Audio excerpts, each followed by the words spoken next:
This leads me into data mining. Part of the Connecticut contract with the federal government included a statewide longitudinal database. So what does data mining have to do with Common Core and the SBAC?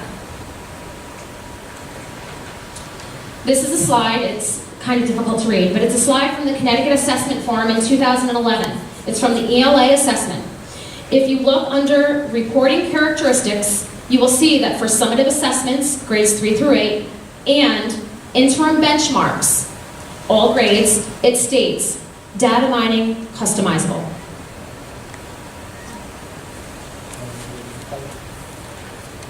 Nine states have agreed to pilot the data mining process with no parent input.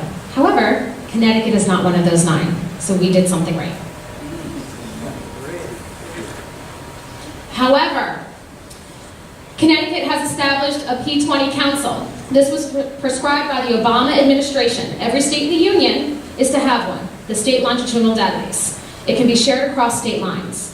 In 2012, Malloy stated, a cross-agency data governance structure has been formed. Data sharing agreements have been approved, and the technical infrastructure is being developed.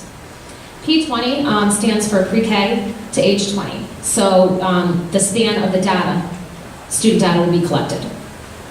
The National Education Data Model defines the type of data that states may collect on the P through 20 database. There are hundreds of data elements listed, including health history, non-school activities, religious affiliation, social security numbers, and voting status. So why is this concerning? We have FERPA, right? Under FERPA, parents have certain rights regarding their child's education record. Included is the right to inspect and review the child's education record. However, FERPA was amended in 2012 at the request of Arnie Duncan. The new FERPA outlines 11 ways personal identifying information can be shared without parental consent. I recently came across this slide. This is from the Data for Action in 2013 for the state of Connecticut. Under access and choice up there, it states in black and white, in Connecticut, parents do not have access to their own child's data that follows their child's progress over time. Sure. It states, in Connecticut, parents do not have access to their own children's data that follows their child's progress over time. That's what you said, but I wanted to make sure. It came directly off that document, the Data Action 2013 from the state of Connecticut.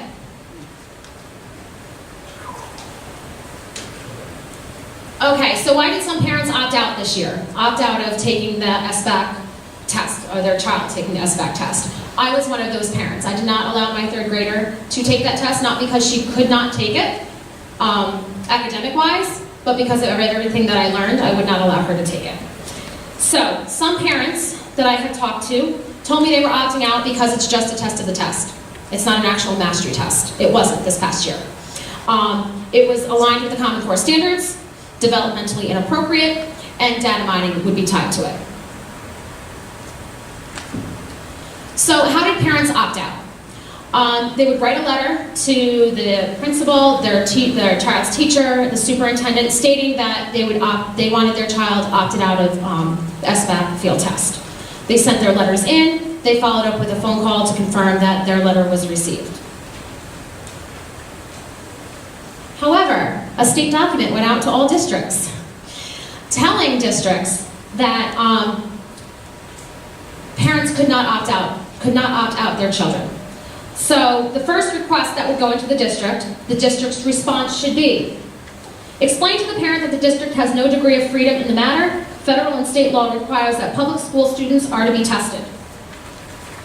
So the parent writes in again. Well, actually the parent calls the state and asks if they can opt out.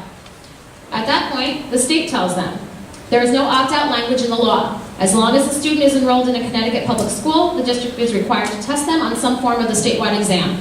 The state sends a copy of the statutory reference to the parent. The parent then informs the district that their child is not to take this test. The district is then advised to get the statement of intent from the parent in writing so that the district can provide a written response.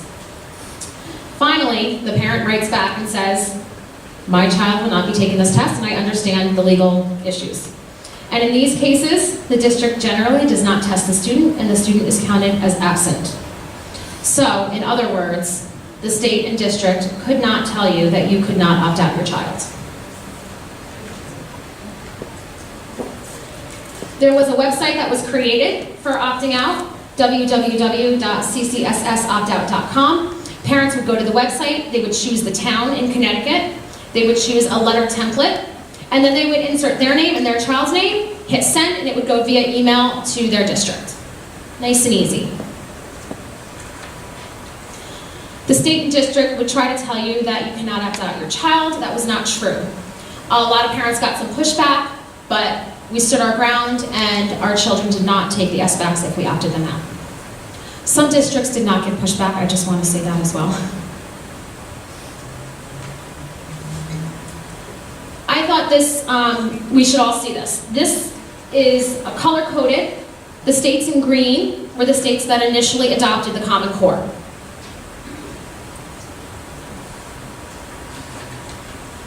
Okay, this is the new map. States rejecting the Common Core are in blue, and states that the rejections are pending are in red.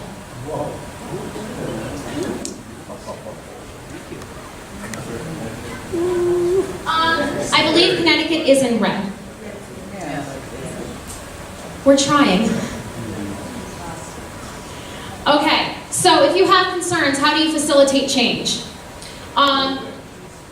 This year, opting out was a great way for parents to help facilitate change. Okay, next year, it's going to be slightly different because it is a mastery test. It will be considered a mastery test next year. However, it all comes down to whether you as a parent feel that this is harmful to your child. And if you feel that it's harmful to your child, you do not give them consent to take the test.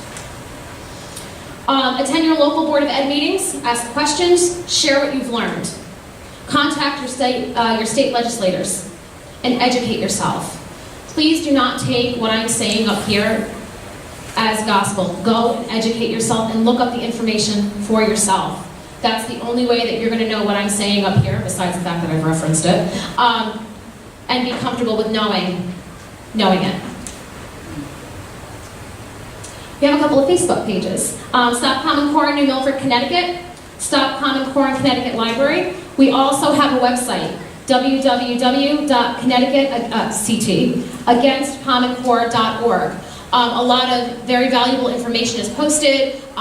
People ask questions on it, so it's great for resources. And that is all that I have.